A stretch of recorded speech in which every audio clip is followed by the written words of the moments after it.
सर्वप्रथम सर्वांना श्री स्वामी समर्थ. स्वामी महाराजांच्या कृपेने तुमच्या सर्व चांगल्या इच्छा पूर्ण होत ही स्वामींचरणी प्रार्थना करते आणि आजच्या व्हिडिओला सुरुवात करते. आज 25 ऑगस्ट 2026 मंगळवार दिवशी प्रदोष आलेला आहे. सोन्यासारखा दिवस आहे. सर्वांनी शिव मंदिरात जाऊन सेवा आवर्जून करा. घरात केली प्रदोष काळात सेवा चालेल, पण प्रदोष काळात सेवा सर्वांनी करा. बघा, काही लोक तर कायमचे प्रदोष व्रत पकडत असतात. काही लोक 5 प्रदोष करतात, 11, 21, 51. म्हणजे आपल्या मनानुसार श्रद्धेने प्रदोष व्रत जेव्हा व्यक्ती करते ना, सर्व अडीअडचणीतून मुक्त तर होतेच, पण कुठलीच बाधा असेल, बाहेरील वाईट शक्ती असेल, तिच्या केसाला सुद्धा धक्का लावू शकत नाही. कसली भीती त्या व्यक्तीला उरत नाही. संपूर्ण शिव कुटुंबाची त्या व्यक्तीस कृपा आशीर्वाद प्राप्त होत असतं. असं हे प्रदोष व्रत असतं. बघा, सोन्यासारखं व्रत आहे. बरेचसे लोक हे व्रत करत पण असतील. सर्वांना सोन्यासारखे अनुभव आलेले असतील.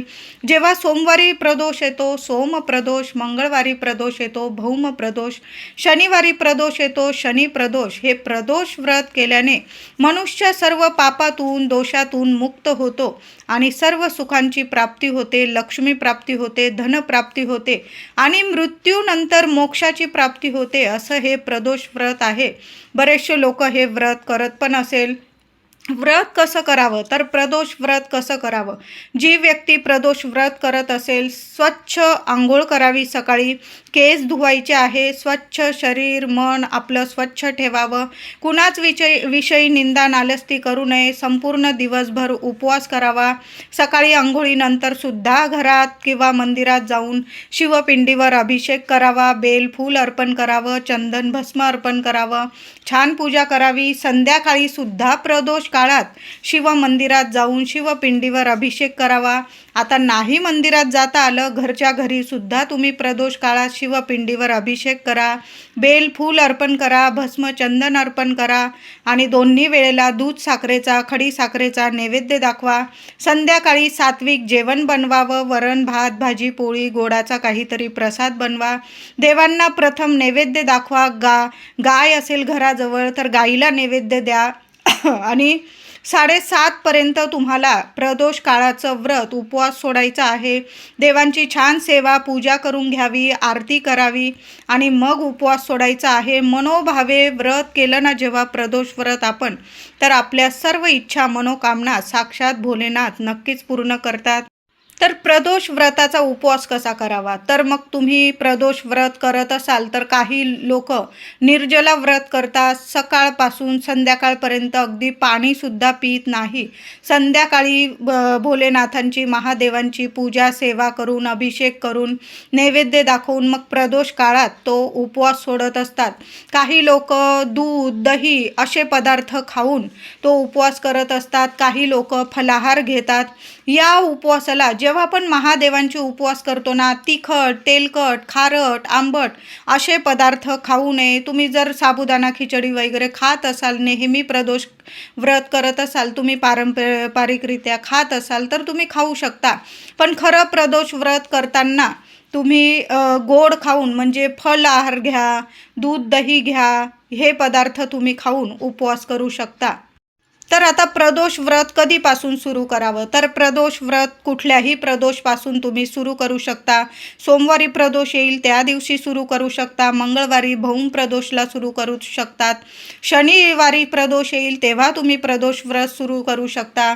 कुणी 5 प्रदोष करतात व्रत, कुणी 11, 21 किंवा कायमचे जरी तुम्ही प्रदोष व्रत केले ना, सोन्याहून पिवळं.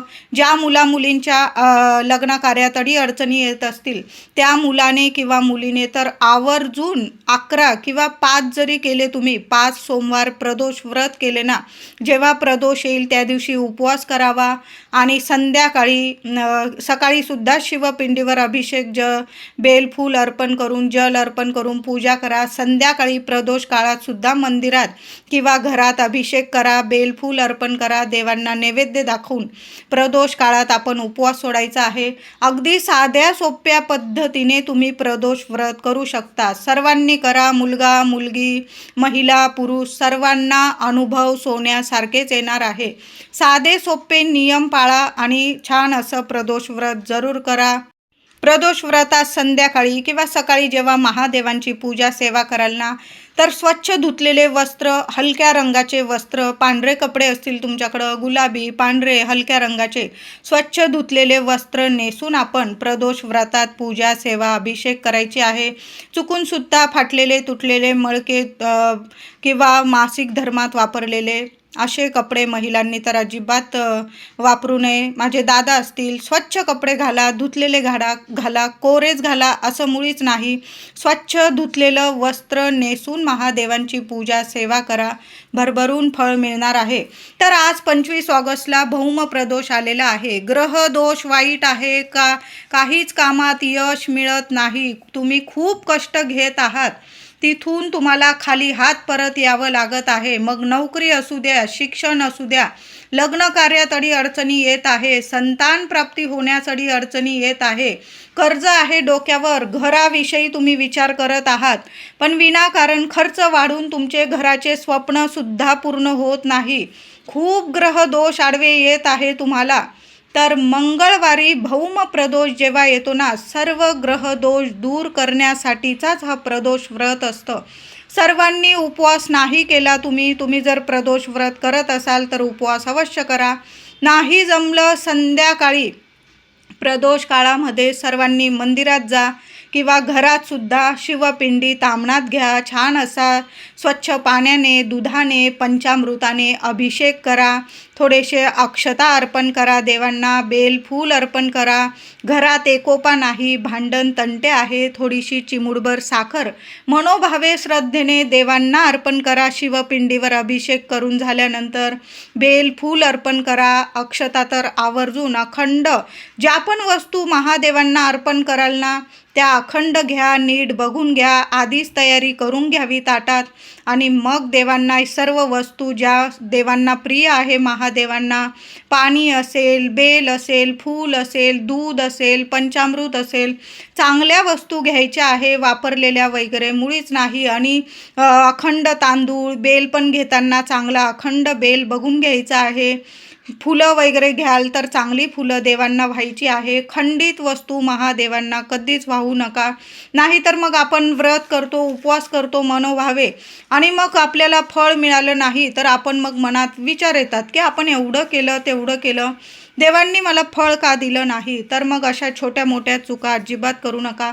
व्रत करत आहोत, आधीच तयारी करून ठेवायची आणि मग श्रद्धेने व्रत करा, उपवास करा आणि पूजा सेवा अभिषेक करा. भरभरून फळ 100 नाही 1000% प्रदोष व्रताचं फळ सर्वांना मिळतच असतं.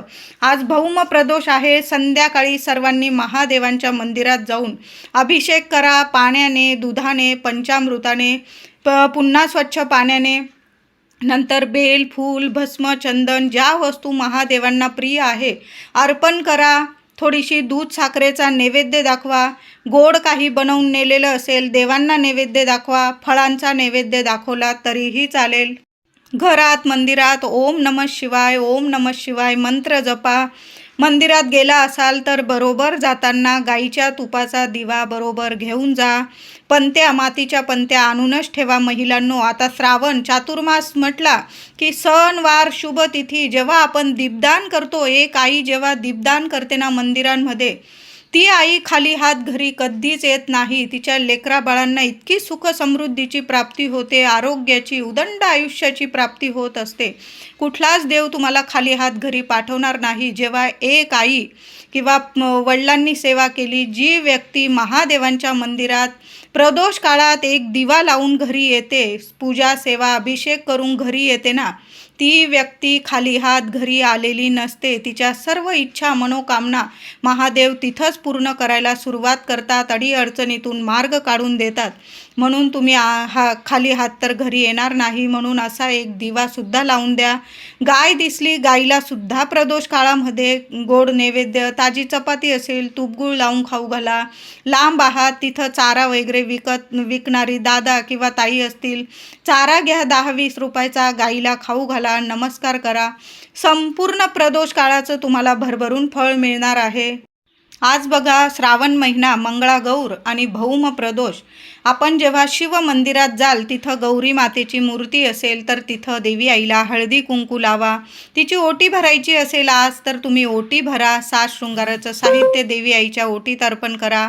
हिरव्या बांगड्या अर्पण करा. एखादी चुनरी. ओटीत तर आपण खण नारळ घेणारच आहोत. छान साध्या सोप्या पद्धतीने गौरी मातेची सुद्धा सेवा करा. बघा, संपूर्ण शिव कुटुंब प्रसन्न होऊन भरभरून आशीर्वाद देतील. व्हिडिओ आवडला असेल तुम्हाला तर लाईक करा, शेअर करा.